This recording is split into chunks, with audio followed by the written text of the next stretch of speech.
Prácticamente vean cómo van las venas. Estas son más delgadas y miren cómo se ubican, y estas son más gruesas, ¿sí? Y tienen múltiples divisiones, ¿sí? Miren cómo esta es prácticamente recta. Esta tiene más divisiones. ¿Por qué? Porque va a llevar nutrición y tiene que procesarse todo a nivel del hígado, ¿sí? Sí, estas que están acá. ¿Y las ramas que serían más profundas? Son un poquito más profundas. Pero si te das cuenta, esta está más profunda que esta, y esta es una para que la aporta, ¿verdad? Para el segmento 5. Pero esta es más delgada y prácticamente vemos como si paredes se colapsan.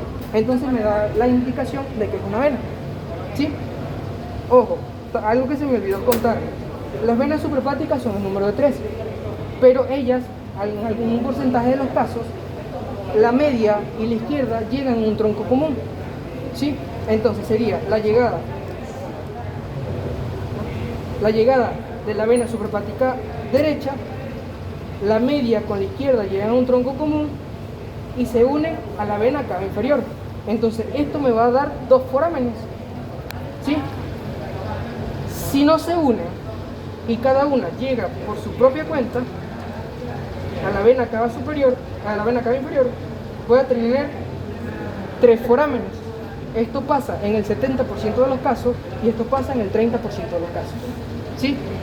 Entonces, ¿cuál es más común? Esta de acá. Entonces, si le preguntan, ¿cuál es la forma más común en que llegan las venas suprahepáticas? El número de 3, el número de 2, ¿verdad? ¿Cuál es la menos común? El número de 3, ¿sí? ¿Entendido esa parte? Ok. Entonces, ya entendimos las venas suprahepáticas, ya entendimos la vena porta, ya entendimos la segmentación hepática, tanto en segmentos, en sectores, en lóbulos, tanto el lóbulo derecho, lóbulo izquierdo, lóbulo anterior y lóbulo posterior, ¿sí? Si se los pregunto, se lo saben. ¿Sí o no? Tienen una idea, ¿verdad? Ahora vamos con la irrigación. La irrigación es muy bonita.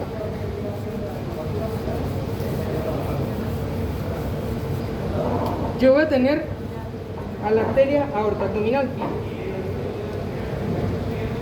La arteria aorta abdominal, a medida que va descendiendo, tiene múltiples ramas, pero la que yo me voy a enfocar en este momento es el tronco celíaco, que estaría a este nivel, ¿verdad? A este nivel. Ese tronco celíaco me va a dar 3 ramas. Una primera rama, que es la coronaria estomáquica, que es delgada. Tengo una que es tortuosa, que es la vena esplénica, la arteria esplénica, y otra que es gruesa y un poco más corta, que es la arteria hepática común. Entonces, ¿cuántas arterias me da el tronco celíaco? 3. La más delgada, coronaria estomáquica, tiene forma de gaviota. La más tortuosa es la arteria esplénica, y la más corta y gruesa es la arteria hepática común. Como vamos hacia el hígado, ella llega a un punto a nivel de acá, cuando nos encontramos con el duodeno, ¿verdad? Que ella me va a dar una rama hacia abajo, se va a dividir y me va a dar la gastroduodenal, y se va a continuar hacia el hígado como arteria hepática propia. La arteria hepática propia me va a dar una rama izquierda y me va a dar una rama derecha. De la rama derecha, en la mayoría de los casos, aquí tenemos que hablar de la mayoría, ¿sí? ¿Por qué? Porque hay mucha variación anatómica. Entonces, en la mayoría, quítame el tapabocas. El tapabocas. Ya me está fastidiando más de lo que yo.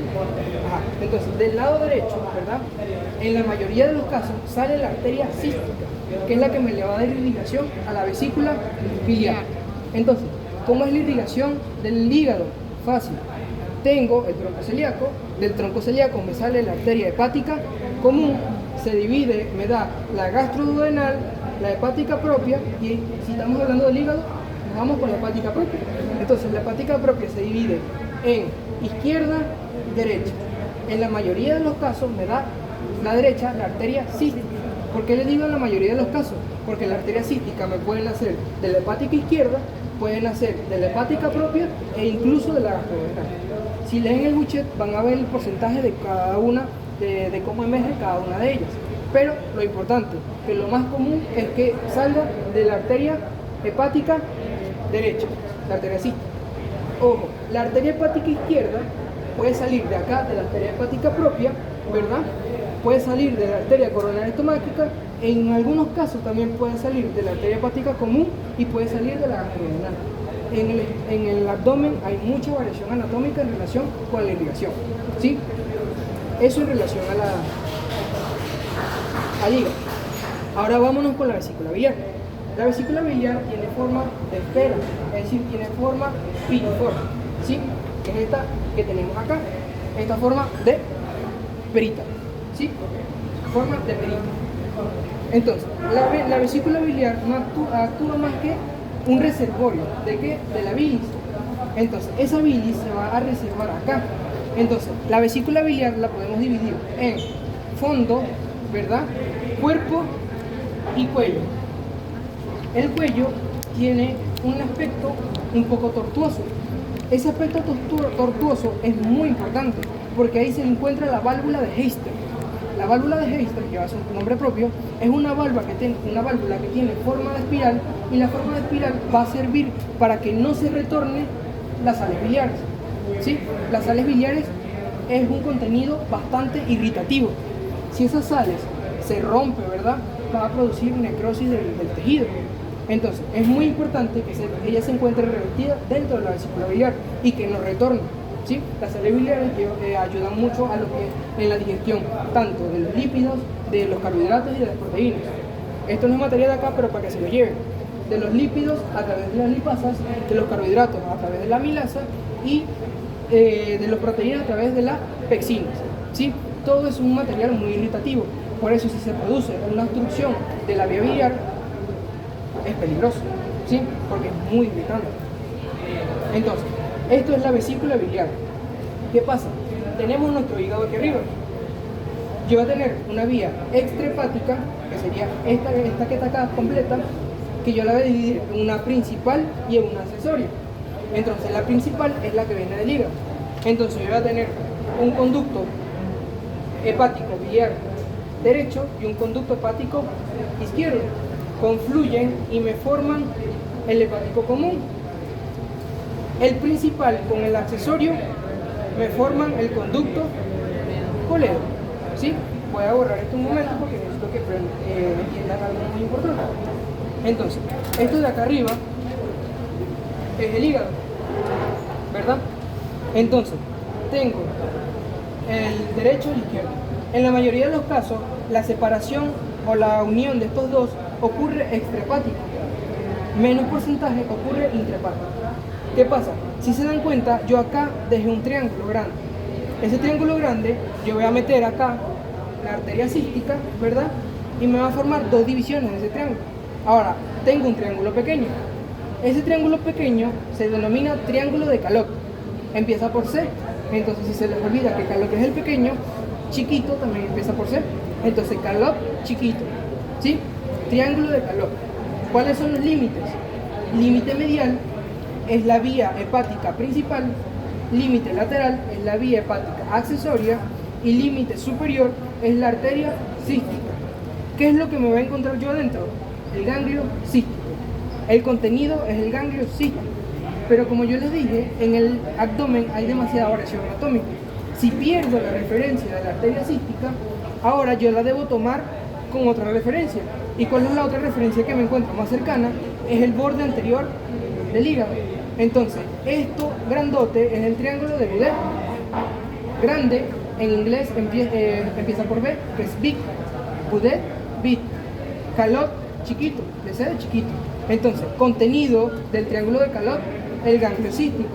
Contenido del triángulo de Boudet, la arteria cística. ¿Sí? ¿Entendido? Los límites son los mismos. Lo que cambia es que en el pequeño el límite superior es la arteria cística y en el grande el límite superior es el borde anterior del hígado. ¿El contenido no entra también en el grande? ¿Cómo? En ese caso el contenido no entra en el grande, no entra también el contenido en el grande. No, porque aquí es en relación a lo que yo estoy buscando. Si yo estoy buscando el ganglio cístico, el contenido del triángulo y las relaciones va a ser en relación al ganglio cístico. Pero ojo, yo para buscar el ganglio cístico necesito ubicar la arteria cística. Si no ubico la arteria cística y entro con un bisturí, puedo correr el riesgo de que la corte. Entonces, como perdí la referencia de la arteria cística, no sé de dónde está viniendo, yo me voy a guiar por el borde anterior del hígado y ese me va a formar un triángulo grande. Entonces, yo sé que dentro de ese triángulo yo voy a encontrar la arteria cística. Es por eso que el contenido del triángulo grande es la arteria cística y el contenido del triángulo pequeño es el ganglio cístico. Es dependiendo de lo que yo estoy buscando y de lo que me debo cuidar. ¿Sí? Entonces, hablamos de la vesícula biliar, hablamos también de la vía biliar, ¿verdad? La formación de la porta se lo voy a explicar en Instagram, ¿sí? Aquí, para no alargarlo mucho, se lo voy a dejar para allá. Vamos con el stop.